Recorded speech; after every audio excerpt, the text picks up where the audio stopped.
Magandang tanghali Pilipinas. Live mula sa Pag-asa Weather and Flood Forecasting Center, narito na ang latest sa ating panahon.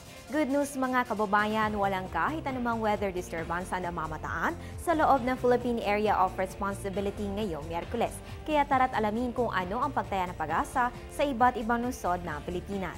Simulan natin sa Luzon. Mataas na ang 25 to 32 degrees Celsius sa may Legazpi, SBMA Olongapo at sa Puerto Princesa kung saan nakakaranas po tayo dyan ng maulap na panahon. Malamig naman sa may Baguio City na may 15 to 23 degrees Celsius. Punta naman tayo sa Visayas. Cloudy skies ngayon sa may Iloilo at Bacolod na parehong may 24 to 31 degrees Celsius at mataas naman sa may Metro Cebu na may 25 to 32 degrees Celsius. At sa Mindanao kung saan makakaranas ng mga isolated rain showers at localized thunderstorms, mataas na po sa may Zamboanga na may 24 to 33 degrees Celsius habang mababa naman sa may Cagayan de Oro na may 23 to 32 degrees Celsius. At yan ang aasahang agwat ng temperatura sa mga pangunahing lungsod ng Pilipinas ngayong Miyerkules. Magbabalik ang ating ulat panahon makalipas ng isang paalala. Teng, ang package. Ma'am, sabi ng Air 21 on the road na.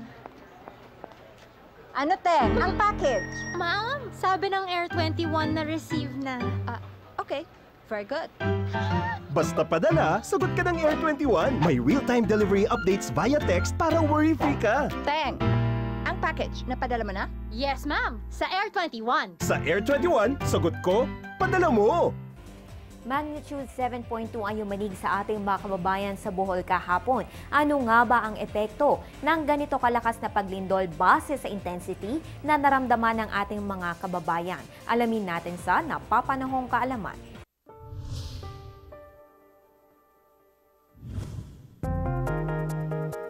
Tuwing may lindol, inilalarawan ito ng Philippine Institute of Volcanology and Seismology o PHIVOLCS base sa kanyang intensity level scale o lakas. May 10 intensity levels ang lindol at tatalakayin natin ang malalakas na klase na pumapalo mula intensity number 6 hanggang 10. Intensity number 6, very strong. Dito, ang mga bahay na may mahihinang pundasyon ay maaaring magkaroon ng bahagyang pagkasira. Sa mga bulubunduking lugar, dapat mag-ingat sa paghulog ng mga bato. Intensity number 7, destructive. Makikitaan ng mga bitak ang dike, kalye at mga pader na gawa sa konkretong hollow blocks. Maoobserbahan na rito ang landslides. Intensity number 8, very destructive. Ang mga concrete dike at tulay ay tuluyan ng masisira. Magkakaroon na ng mas matinding landslide ang paghulog ng mga bato. Intensity number 9, devastating. Ang tubig mula sa ilog ay maaaring kumalat sa kalupaan. Makararanas ng landslides, sand boils at liquefaction.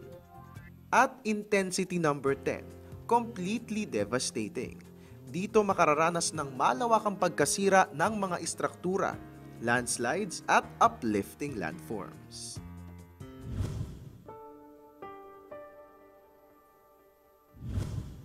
Ang programang ito ay hatid sa inyo ng Air 21. Sagot ko, padala mo! Sa iba pang balita, kanselado ang ilang biyahe ng Cebu Pacific ngayong Wednesday. Kabilang dito ang flights 5J-895 Manila to Caticlan, 5J-898 Caticlan to Manila, 5J-901 Manila to Caticlan at 5J-902 Caticlan pabalik na Manila. Ayon sa Department of Transportation and Communication o DOTC, kanselado ang biyahe ng mga nabanggit na flights dahil na rin sa epekto ng lindol. Mga kababayan, ang oras ngayon ay 12:11 ng tanghali. Ang time check na ito ay hatid sa inyo ng Panahon TV Express kung saan walang pinipiling panahon ang pagbibigay impormasyon. 70 days to go before Christmas, mga kababayan. Ang tabayanan na report mamaya sa News at 1. Ako po ang inyong weather girl April Enerio. Magandang tanghali.